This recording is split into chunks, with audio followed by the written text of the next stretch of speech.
एक चीज जो इसमें उभर कर आई है कि एक लेबर के जाने के बाद, लेबर अनरेस्ट शांत होने के बाद कुछ इलाकों में, खासकर जो अन्य जनपदों की सीमा से लगे हैं, वहां पे गैर जनपदों से एक जत्था आया और जिसने घूम के माहौल को उत्तेजक और हिंसक बनाने की कोशिश की।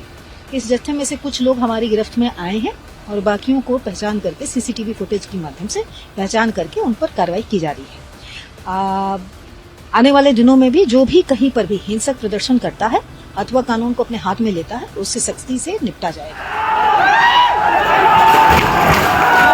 वो 2 सोशल मीडिया हैंडलों से गलत सूचना प्रसारित की गई, जिसकी वजह से उसको वायरल कराया गया और जिसकी वजह से उत्तेजना फैली है।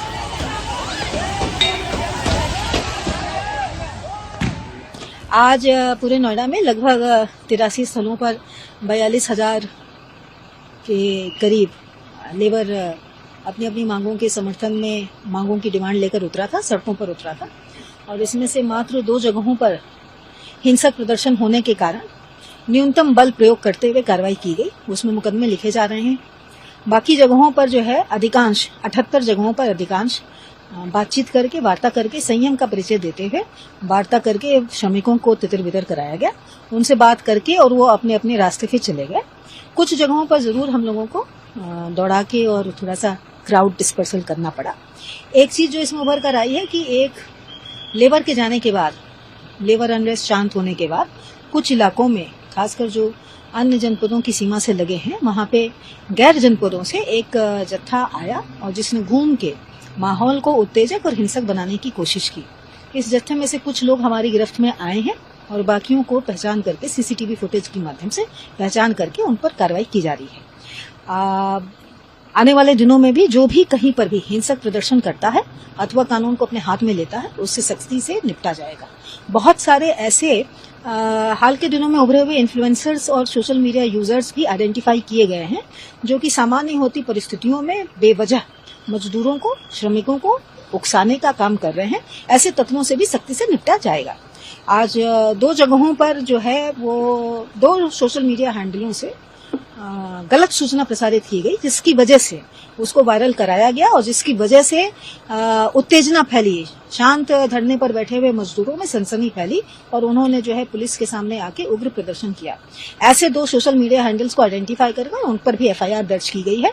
और ऐसे लोगों के माध्यम से अगर गलत सूचना प्रसारित करके पुलिस के द्वारा कहीं भी फायरिंग नहीं की गई है, बहुत संयम का परिचय देते हुए, न्यूनतम बल प्रदर्शन करते हुए मात्र 2 जगहों पर बल का प्रयोग किया गया है और ऐसे में उनके द्वारा इस तरह की फायरिंग और डेड होने की सूचना प्रसारित की गई, तो ऐसी अफवाह फैलाने वालों से भी सख्ती से निपटा जाएगा। और आने वाले दिनों में कड़ी धाराओं में, आज भी मुकदमा लिखा जा रहा है, आने वाले दिनों में भी उनके खिलाफ कड़ी धाराओं में मुकदमा लिखा जाएगा। मेरी आपके माध्यम से सभी लेबर्स से, सभी श्रमिकों से ये अपील है, कृपया संयम का परिचय दें।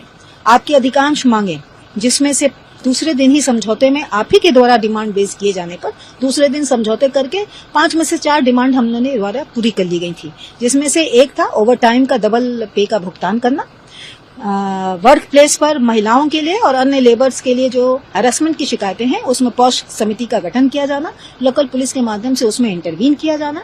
इसके अतिरिक्त श्रमिकों के लिए शिकायत पेटिका लगा के, ताकि उनको भी अगर कहीं शिकायत आती है अपने मैनेजमेंट से, शिकायत पेटिका का लगाया जाना, इस पर सहमति बनी थी, इसको एनफोर्स कराया गया था। मासिक में 4 पेड लीव्स की डिमांड उनके द्वारा की गई थी और इसको भी इंडस्ट्रीज से बात करके और इसको भी सहमति बनाई गई थी। और संडे के दिन इंडस्ट्री ने अपनी सद्भावना दिखाते हुए हम लोगों के कहने पर पहली मासिक पेड लीव का ऐलान भी किया था। इसके बावजूद जो एक आपका वेतन वृद्धि का मामला था, उस पर माननीय मुख्यमंत्री जी द्वारा आज एक हाई पावर कमेटी को यहाँ भेजा गया है, जिसके द्वारा सभी स्टेक होल्डर्स, लेबर संगठनों के द्वारा, श्रमिकों के रिप्रेजेंटेटिव्स के द्वारा, अन्य स्टेक होल्डर्स के संग बृहद स्तर पर वार्ता की गई है, बैठक की गई है और वो अपनी रिकमेंडेशंस जल्दी देंगे। तो मेरा आप सभी से अपील रहेगी, आपके माध्यम से सभी श्रमिकों से अपील रहेगी, संयम बनाए रखें। मुख्यमंत्री जी के वार्ता की मंशा के अनुसार उनकी मंशा है कि श्रमिकों की सभी समस्याओं का हल होना चाहिए। Subscribe to One India and never miss an update. Download the One India app now.